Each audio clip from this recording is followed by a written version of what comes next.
A paz do Senhor, queridos! Estamos iniciando mais uma videoaula subsídio de seu canal EBD Fácil e Motivadora.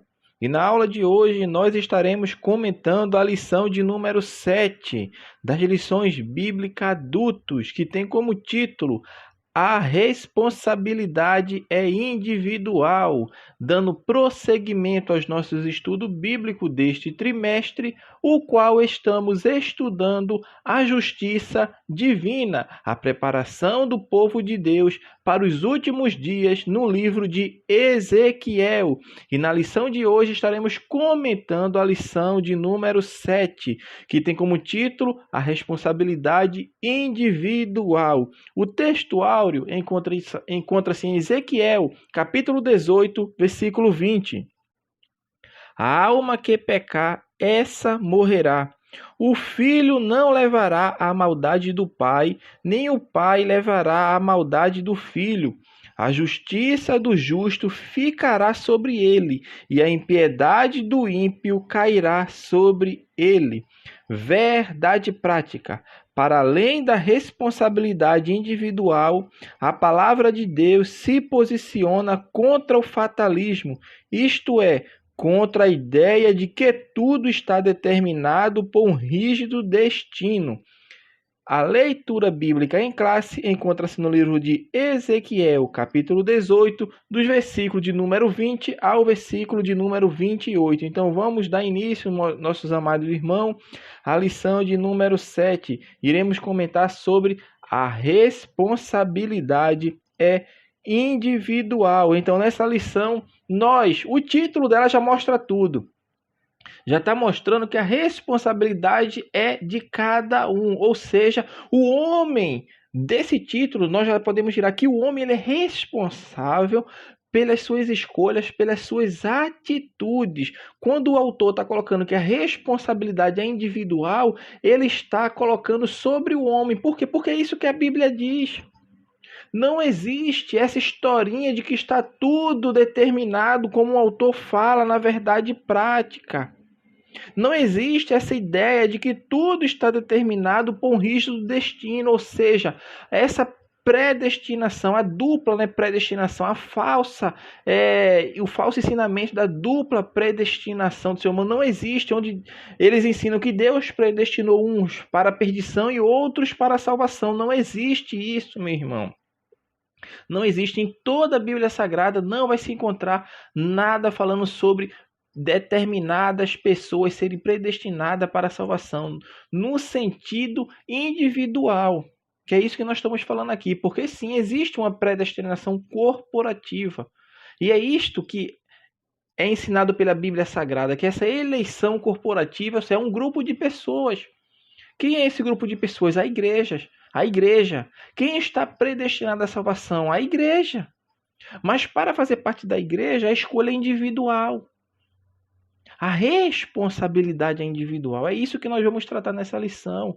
E o capítulo 18 de Ezequiel mostra isso de forma clara, perfeita, transparente, mais que a água mais límpida. Está muito transparente. Meu irmão, só é ler as Sagradas Escrituras. É se desapegar um pouco dos ensinamentos heréticos, porque essas pessoas se apegam mais aos ensinamentos dos seus líderes do que diz a palavra de Deus.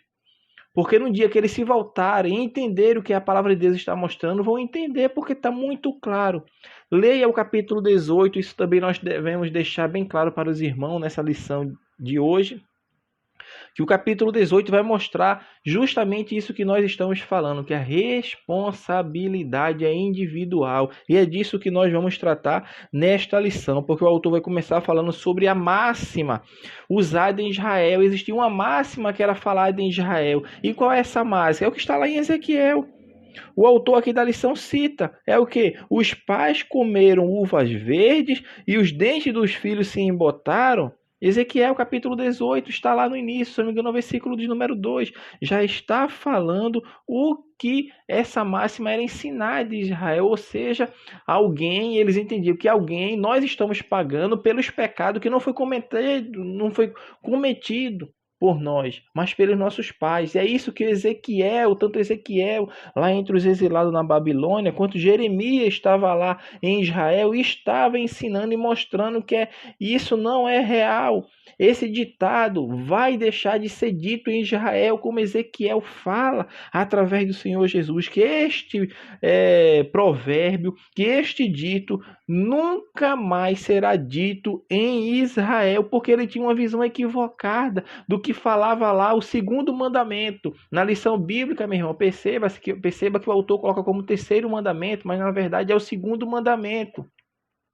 No livro de apoio está correto, está como segundo mandamento, mas na lição bíblica ele coloca como se fosse o terceiro mandamento. Na verdade não é o terceiro mandamento, é o segundo mandamento.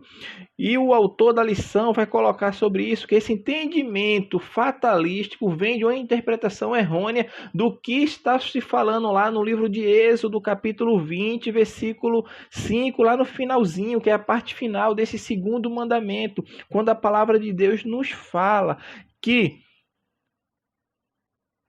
eu visito, no caso Deus, a maldade dos pais nos filhos até a terceira e a quarta geração daqueles que me aborrecem. O autor, até no livro de apoio, ele só cita até aqui, mas ele não falou do versículo 6. Olha o que fala o versículo 6 de Êxodo 20.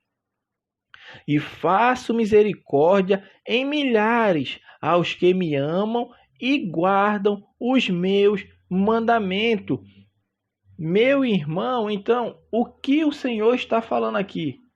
É uma forma clara, simples de se entender. Aqui Deus está mostrando que a misericórdia dele, Deus tem mais prazer em usar de misericórdia do que usar, meu irmão, de maldade.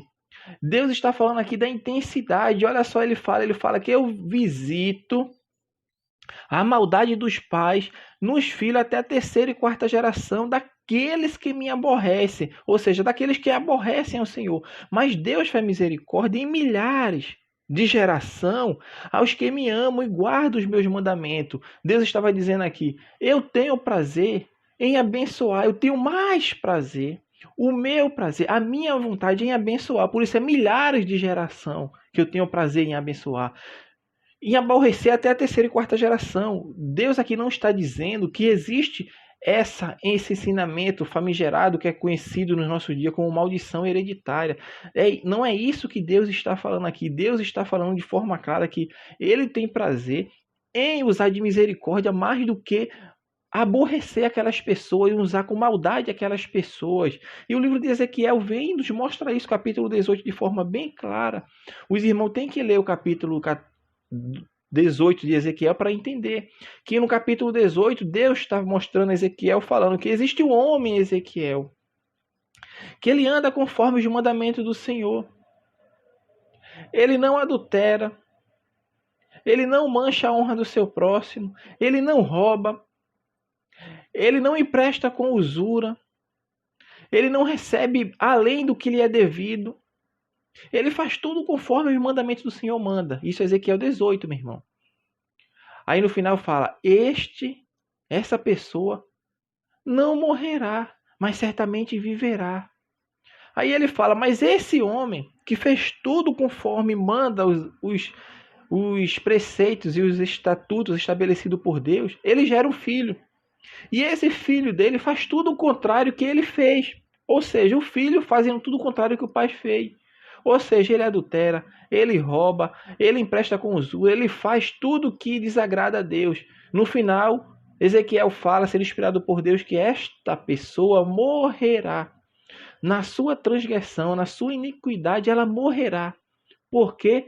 Porque a responsabilidade é individual. Mas não para por aí. Observe só, ele falou que um homem tem um filho, um homem é justo, faz tudo que manda os preceitos do Senhor. Esta pessoa viverá, não morrerá. Mas esse homem gerou um filho, e o filho fez tudo de mal. Mas não para por aí. Ele fala ainda que este filho vai ter outro filho, ou seja, tem o pai que fez o que era reto, o filho fez o que era mal, e agora vai ter um neto desse primeiro homem. É uma sequência que está mostrando mesmo, para desfazer essa máxima que existia em Israel, que dizia que os pais que comem uvas verdes, os filhos embotam os dentes. Não, é uma máxima falsa, errada. Isso não vai ser mais dito em Israel. E esse neto deste primeiro homem, agora ele vai fazer o que é reto, o que é bom, porque ele viu seus pais fazendo as coisas maus, abomináveis, mas ele não seguiu o caminho do pai. Seguiu outro caminho e no final Ezequiel, inspirado por Deus, fala novamente: essa pessoa viverá, certamente não morrerá. Então o que o autor está dizendo aqui? Que a responsabilidade é individual, que essa máxima era uma coisa equivocada. Não existe isso nas Sagradas Escrituras. Não existe, meu irmão. A Bíblia é muito clara, mostrando que a responsabilidade é individual.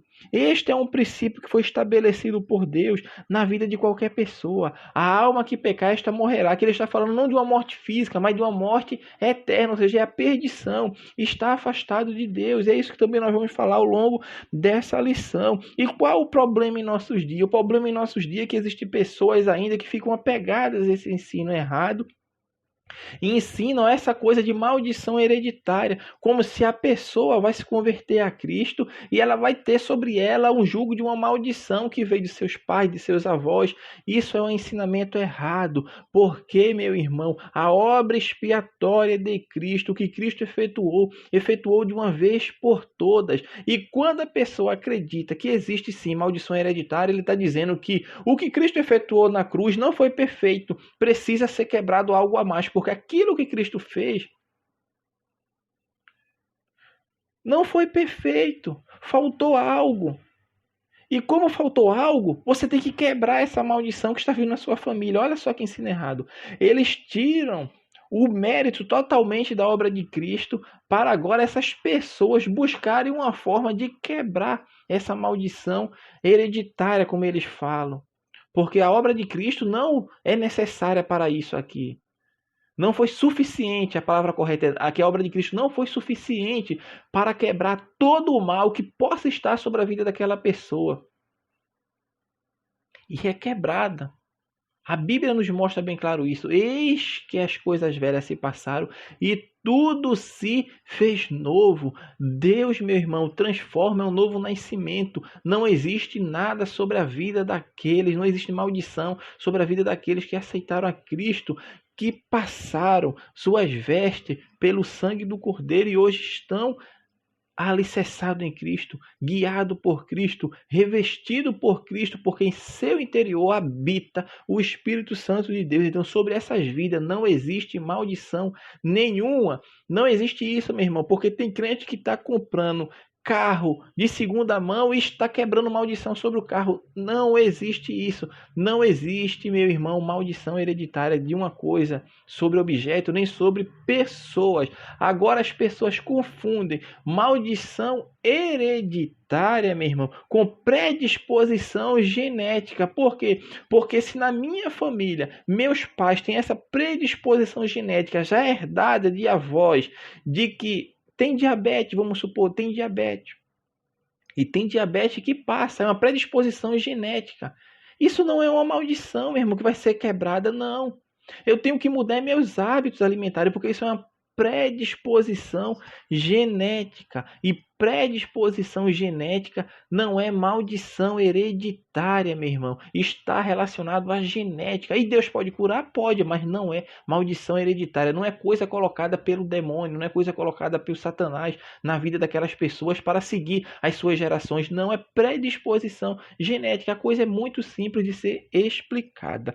O que a igreja precisa ler é Ezequiel 18, precisamos ler e entender e compreender. Então o problema em nosso tempo é esse, que as pessoas aprendem de ouvir e não vão verificar nas Sagradas Escrituras. Ou seja, então existem pessoas aí mal intencionadas e talvez até na própria ignorância, e mesmo assim não está isenta do erro que ele está ensinando, porque é um falso mestre, então está ensinando coisa errada para a igreja. E quando ensina coisa errada para a igreja, é um cego guiando outro cego. Mas no fim, ele vai se perder, vai se não se converter dos seus maus caminhos, porque Ezequiel 18 também fala disso. Mas aquelas pessoas que pela sua ignorância também não buscaram o conhecimento verdadeiro, vão se perder também. Por quê?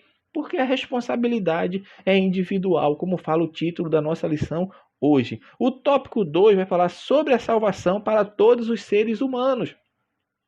A esperança para o pecador. Essa ideia é clara nessa Sagrada Escritura, tanto no Antigo Testamento quanto no Novo Testamento. Deus trouxe essa esperança, principalmente quando se encarnou, porque a palavra de Deus nos fala que o Verbo se fez carne e habitou entre nós, e vimos a sua glória como a glória do unigênito do Pai, porque ele veio para desfazer todas as obras do diabo.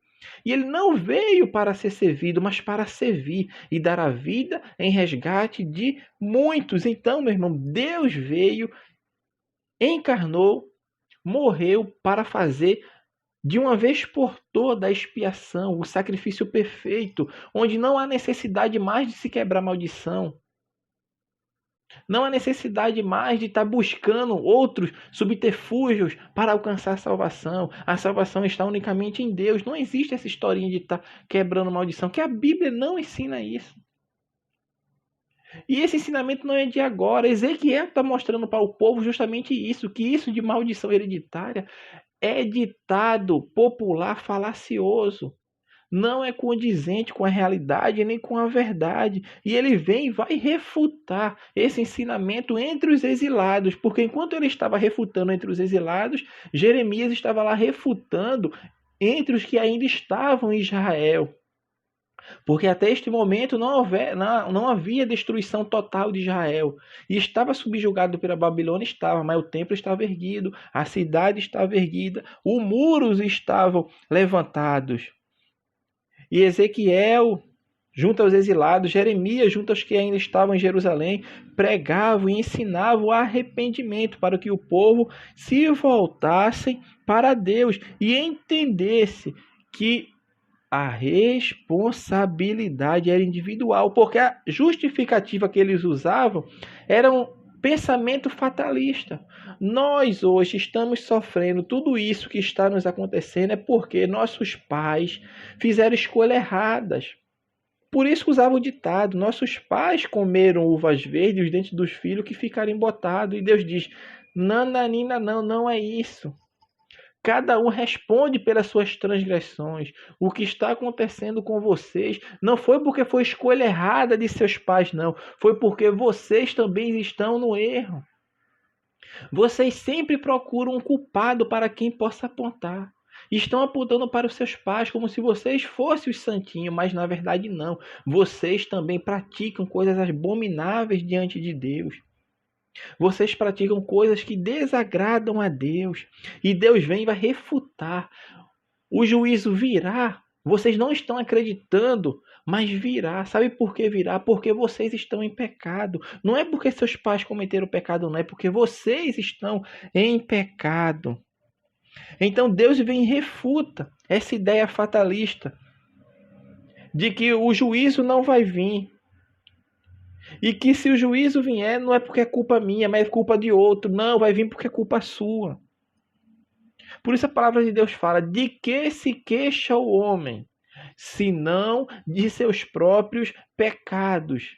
Era isso que estava acontecendo entre os exilados, entre os que ainda estavam em Jerusalém. De que vocês se queixam, senão de seus próprios pecados. Era isso que Deus estava dizendo. Vocês estão em pecado. Não é por causa de seus pais, não, que o mal está acontecendo sobre a vida de vocês. É por causa das suas escolhas. A responsabilidade é sua. A responsabilidade é sua. Ou seja, dizer que eu estava dizendo é de cada um de vocês. Porque vocês estão no pecado. Vocês estão no pecado. E o autor vai terminar falando nesse segundo tópico, falando das duas situações. E que duas situações é essa que ele cita aqui? Ele está citando aqui, meu irmão, essa parte relacionada, sim, à responsabilidade individual. Ele está dizendo: se o pecador, se o transgressor, se aquele que está distante de Deus, ele se converte e agora começa a andar diante de Deus, a palavra de Deus fala que Deus não vai levar em conta isto que se passou, porque agora ele foi alertado, agora ele abriu os olhos e está caminhando, traçando aquilo que foi planejado por Deus para a vida do homem. E Deus diz para ele: se ele fizer juízo e justiça, essa pessoa certamente não morrerá, ela viverá. Mas se o justo se desviar dos caminhos do Senhor, se desviar da sua justiça, cometer iniquidade, fazer todas as abominações que os ímpios fazem, porventura essa pessoa viverá? Deus começa a fazer perguntas retóricas, ou seja, aquelas perguntas que é uma afirmação através de pergunta que não necessariamente precisa de uma resposta, porque a pergunta já é afirmativa, por isso a gente fala que é uma pergunta retórica. Deus está afirmando através de uma pergunta: esse justo viverá? Não! Deus fala: de todas as suas justiças que tiver feito, não se fará memória. Deus está dizendo: tudo que ele fez outrora não vai ser lembrado, vai ser esquecido, porque hoje ele está na impiedade e na sua transgressão com que transgrediu e no seu pecado com que pecou, neles morrerá. Então essas são as duas situações que Deus está falando, que a responsabilidade é individual. Se o ímpio se converte de seus maus caminhos, e agora está fazendo a vontade de Deus, seguindo os caminhos de Deus, meu irmão, não vai ser levado de memória todas as suas transgressões, porque isso é um ensinamento muito patente, principalmente para nós que temos agora a palavra de Deus e foi nos transmitido através de Paulo, inspirado pelo Espírito Santo, que as coisas velhas se passaram. Eis que tudo se fez novo. Por isso, é o novo nascimento. Ou seja, a pessoa morreu para tudo aquilo que ela praticava, para tudo aquilo que ela fazia e nasceu de novo. Por isso nós falamos, é um novo nascimento. É necessário nascer de novo. Jesus falou isso para Nicodemos. E quando nasce de novo, as coisas velhas se passaram. Eis que tudo se fez novo. Mas quando o ímpio, meu irmão, se converte, ele alcança misericórdia e salvação. Mas o justo, ele pode se desviar do seu caminho. Olha o ensinamento que a palavra de Deus está nos trazendo sobre esta lição, mostrando que a responsabilidade de fato é individual. E aqui está mostrando que o justo, quando ele se desvia do caminho do Senhor, todas as suas justiças que ele fez não vai vir à memória. Ou seja, ele era justo, mas agora se desviou do caminho do Senhor. Ele morrerá. O que está mostrando aqui? Que outrora ele até estava na condição de salvo. Ele estava até inserido no corpo de Cristo. Mas agora ele se desviou. Ele se apartou do caminho.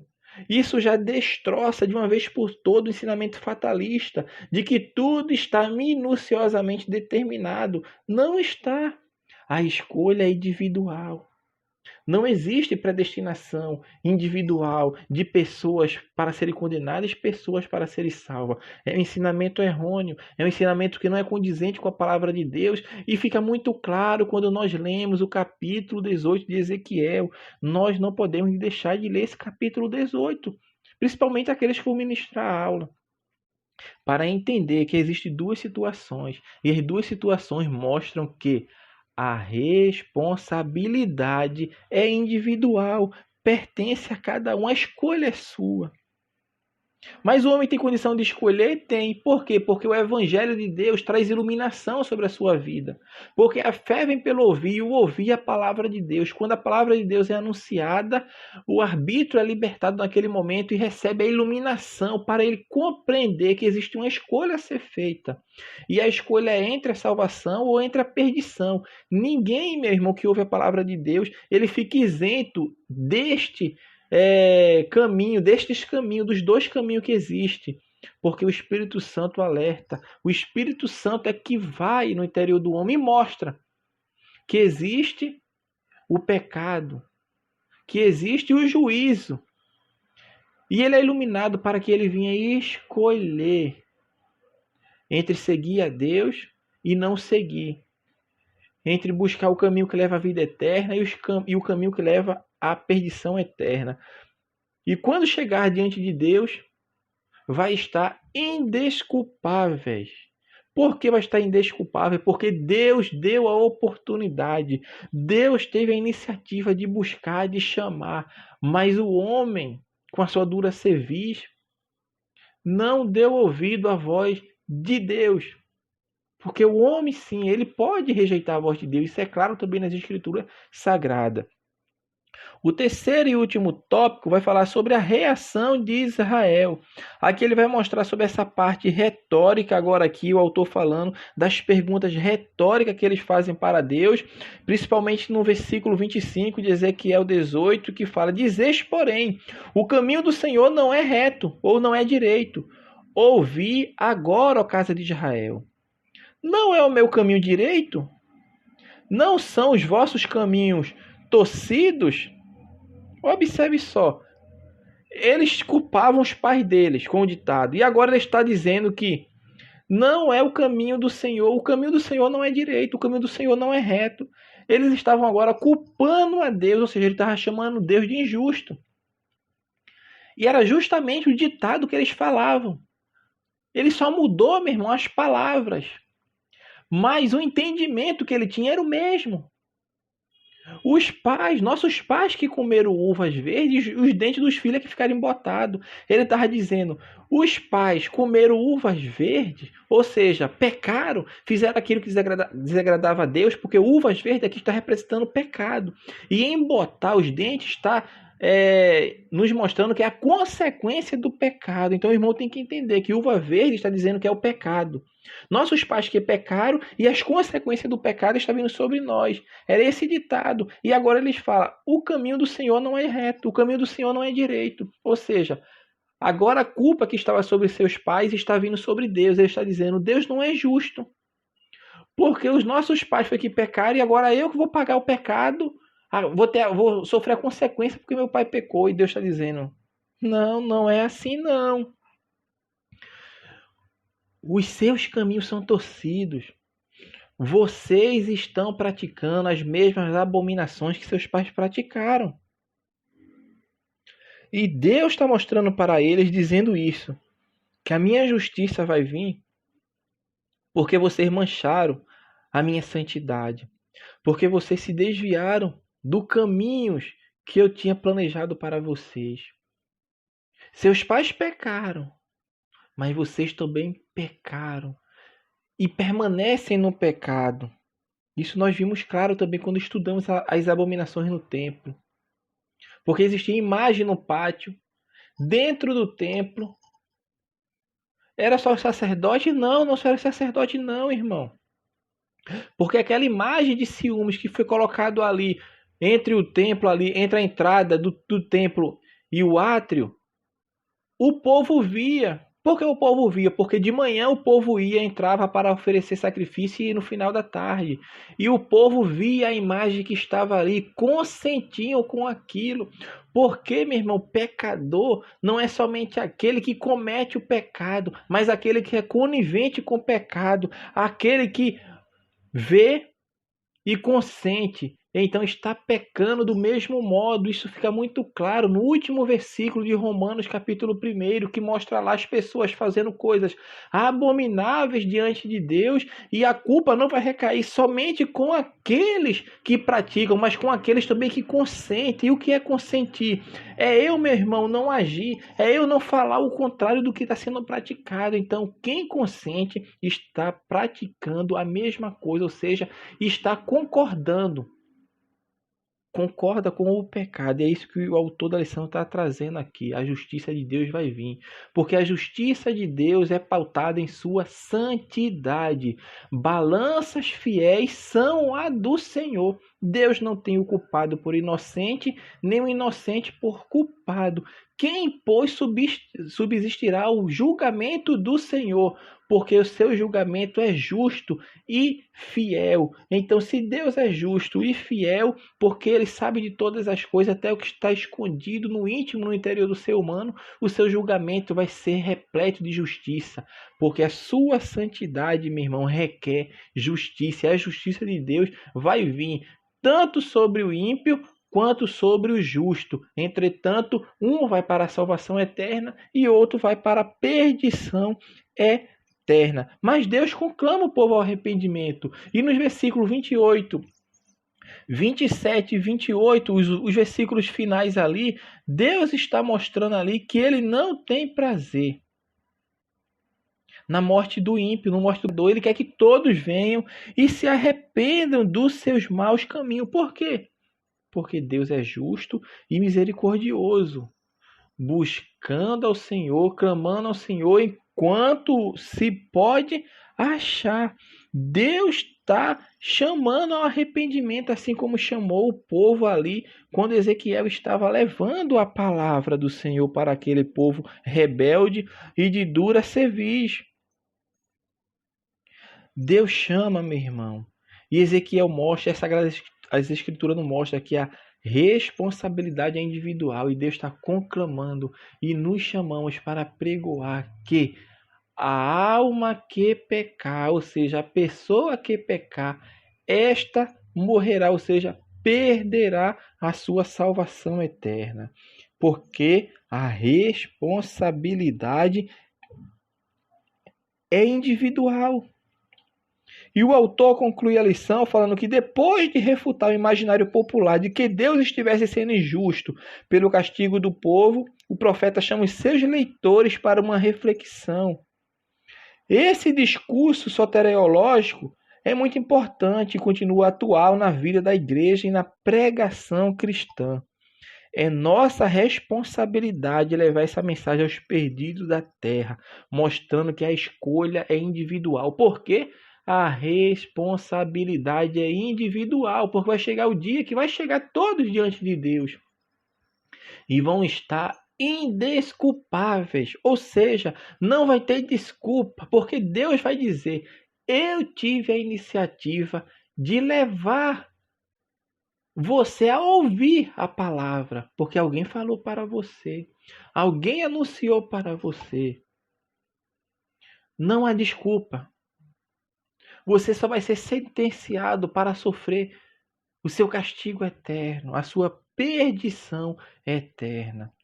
Mas quanto àqueles que deram ouvido, que se arrependeram dos seus maus caminhos, o Senhor é justo, porque buscai ao Senhor enquanto se pode achar. Meu irmão, assim nós estamos encerrando essa lição maravilhosa, que deve ser destrinchada para que os seus alunos e você que está como aluno entenda bem o que nós estamos falando. Leia o capítulo 18 do livro do profeta Ezequiel, que você vai ver e perceber que a responsabilidade é individual, ela recai sobre a vida de cada um, sobre as escolhas de cada um. Então, meus amados irmãos, nós estamos encerrando a lição de número 7, estamos caminhando para o fim do trimestre já passamos mais da metade da lição e hoje comentamos a lição de número 7, a responsabilidade é individual. Que Deus abençoe os irmãos e até a nossa próxima aula, se assim o Senhor permitir. Deus abençoe a todos.